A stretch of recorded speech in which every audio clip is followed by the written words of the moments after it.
देखिए एक्सरसाइज 5.3 का थर्ड का फिफ्थ पार्ट। डी दिया है 5, S9 दिया है 75 और A9 निकालना है। अब चूंकि हमको कैसे निकालना तो बात की बात है, जो गिवन है वहीं से तलाशते हैं हम। हमें चूंकि S9 दिया है तो S9 का फॉर्मूला लगाएंगे। क्या लगाएंगे हम? n/2।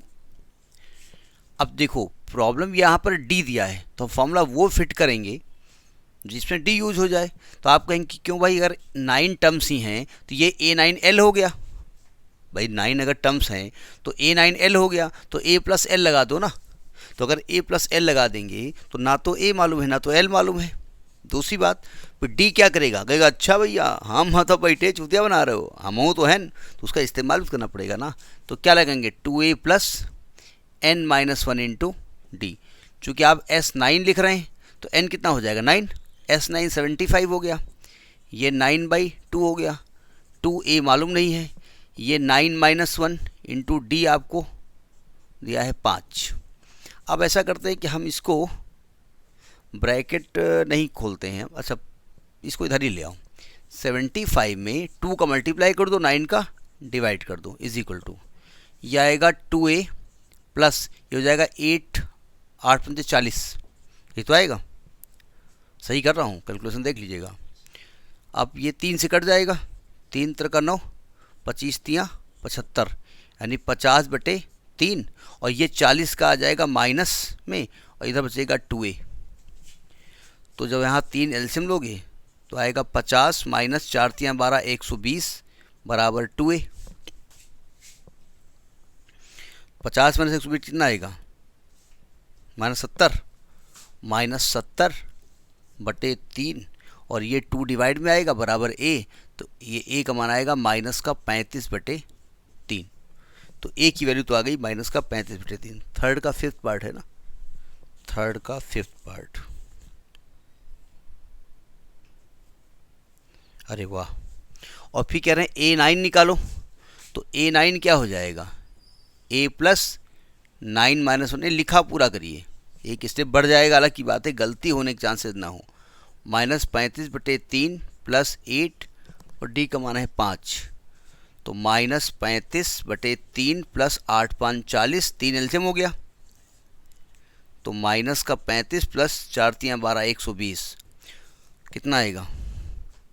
120 में 35 माइनस करो, 85 आएगा। 85 आएगा ना, 85/3।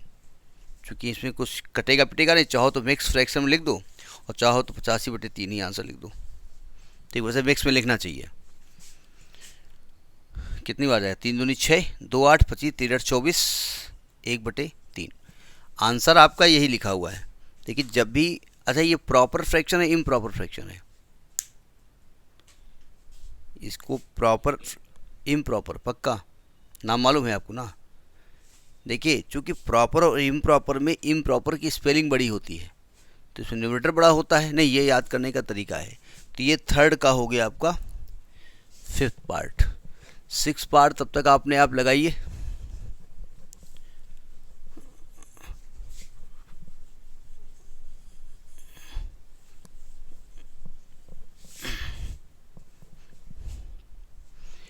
Six part. ए दिया है 2, डी दिया है 8। ए दिया है 2, डी दिया है 8।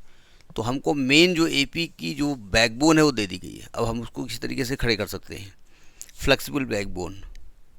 और एस एन दिया है 90, एस एन दिया है 90। तो कहते हैं एन और ए एन की वैल्यू निकालो, एन निकालो और ए एन निकालो।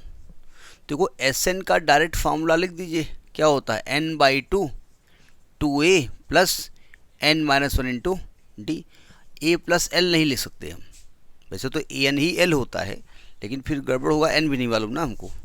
तो एस एन दिया है 90, एन हमको मालूम नहीं है 2A, तो 2 into 2 plus n-1 into D की वैल्यू कितनी है? 8। अब चाहो तो इंटू को ऐसे लगा दूँ। अच्छा ये बताइए, जैसे 2.3 लिखते हैं और 2 इंटू 3 भी लिखते हैं, दोनों में अंतर कैसे होता है? आप दो नंबर का मल्टीप्लाई में भी पॉइंट लगाते हैं बीच में और डेसिमल में भी पॉइंट लगाते हैं, तो दोनों में अंतर कैसे आप करेंगे, बाइफरकेट कैसे करेंगे, ये डेसिमल है कि पॉइंट है। अच्छा दूर दूर मतलब ये 2 यहाँ लिख देंगे, 3 यहाँ लिख देंगे, डेसिमल यहाँ लगा देंगे या इंटू यहाँ लगा देंगे, कितनी दूर लिखेंगे, 2-4 किलोमीटर। देखिए ध्यान से, अब इतना माइन्यूटली हम ऑब्जर्व नहीं कर पाए अलग की बात है। जो डेसिमल लगता है वो बिल्कुल बीच में लगता है और इंटू यहाँ लगाया जाता है, थोड़ा नीचे लगाया जाता है इसके पैरों के पास, ये तरीका होता है। खैर इतना कोई ध्यान देता नहीं है, ठीक है, लेकिन हमने बता दिया। देखो ध्यान से, तो ये हो गया 90 इज इक्वल टू n/2। इसमें एक बढ़िया सी चीज़ आपको पकड़ में आएगी अभी, 4 प्लस ब्रैकेट खोल दो 8n माइनस का 8, 90 इज इक्वल टू n/2, ये आएगा 8n माइनस का 4। ऐसा करते हैं यहाँ से 2 कॉमन लेके, वैसे तो कॉमन तो 4 भी हो जाएगा, लेकिन हम 4 का है कॉमन लें, फिलहाल 2 कॉमन, ऐसा ले लो 4 कॉमन। तो जब 4 कॉमन ले लोगे तो 4n बाहर आ जाएगा बाई 2, यहाँ क्या बचेगा कोई फ़ायदा नहीं है, अरे ठीक है, यहाँ क्या बचेगा n-1 बचेगा, 2n-1 बचेगा, ठीक है। यहाँ से 2 से 2 कट गया, ठीक है। इस 2 से इस 90 को काट सकते हो 45, तो यहाँ क्या बचेगा 45 इज इक्वल टू, अब ब्रैकेट खोलना पड़ेगा, तो आएगा 2n² माइनस का n, यानी आ गया 2n² माइनस का n माइनस का 45 बराबर 0। अब ध्यान से देखिएगा, चूँकि यहाँ पर n 2 डिग्री का है, क्वाड्रेटिक है, तो आपको यहाँ फैक्टराइज करना पड़ेगा। क्या तरीका होता है, 45 का 2 से मल्टीप्लाई करेंगे, माइनस में 45 है ध्यान रखिएगा, तो जब आप माइनस का 45 का 2 से मल्टीप्लाई करेंगे तो माइनस का 90 आएगा।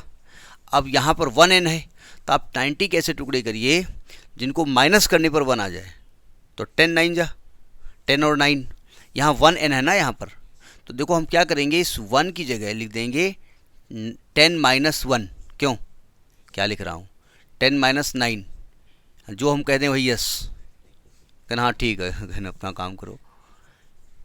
अब देखो माइनस को अंदर ले जाओ, n को अंदर ले जाओ, तो यह आएगा माइनस का 10n प्लस का 9n माइनस का 45 बराबर 0। यहाँ से 2n कॉमन है, बचेगा n-5, यहाँ से प्लस 9 कॉमन है, n-5 बराबर 0, यहाँ से n-5 कॉमन है, यहाँ से 2n + 9 बराबर 0।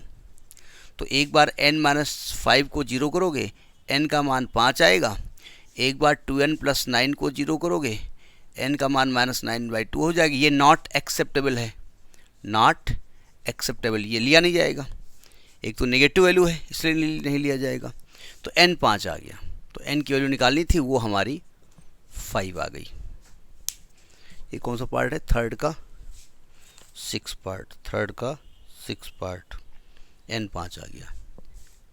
अब कह रहे हैं भाई n 5 आया तो an निकालो, तो an का फॉर्मूला लगा दो,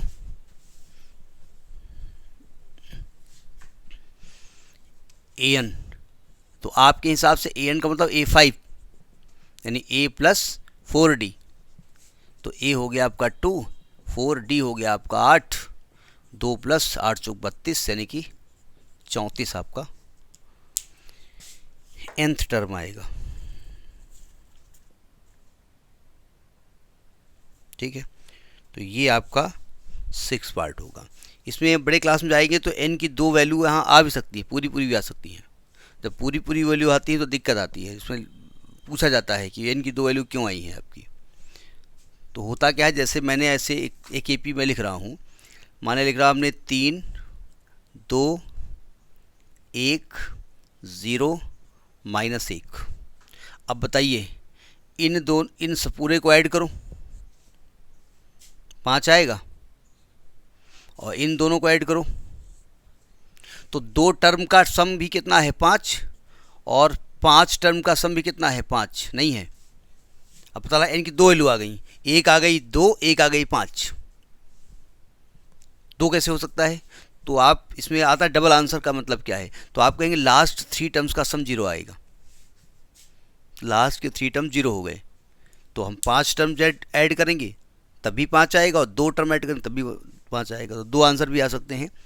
तो चूँकि बहुत बड़ी चीज़ें नहीं है, तो आपकी क्लास में भी हो सकता है कि उन्होंने एस एन दिया, एन पूछ लिया और एन में आपसे पूछ लिया एक्सप्लेन द डबल आंसर। तो मान लिया एन की वैल्यू आ गई 1 2, 1 आ गई 5, एन की वैल्यू 1 आ गई 2, 1 आ गई 5, तो आप कहेंगे दो लास्ट की जो 3 टर्म है 2 के बाद उनका सम कितना हो जाएगा, 0 हो जाएगा। This is the 6th part of 3rd question.